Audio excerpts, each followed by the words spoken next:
Општинската организација на Социјалдемократскиот сојуз реагира на информациите кои деновиве кружат во јавноста, дека на адресата на пратеникот во собранието од редовите на ВМРО од ДПМН е Ѓорѓи Коџабашиев, во избирачкиот список запишани се уште 6 гласачи со презиме Станојковски. Според партијата, луѓето со презиме Станојковски очигледно се непостоечки гласачи.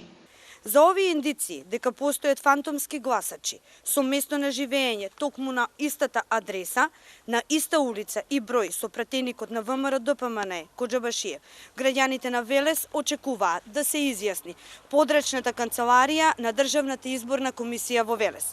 Наместо да молчи, самиот пратеник Коџабашиев треба да излезе пред јавноста и да одговори за овие сериозни обвинувања. Опозицијата прашува зошто ниту Коџабашиев, ниту подрачната единица на Државната изборна комисија не се изјаснија по информациите кои проструија во јавноста. Одовде, од пред куќата на пратеникот на ВМРО ДПМН Коџабашиев прашуваме. Ако подрачната канцеларија на Државната изборна комисија во Велес си ја работи својата работа, раководителот Бабунски да одговори дали овие индици се вистинити и што ќе превземе.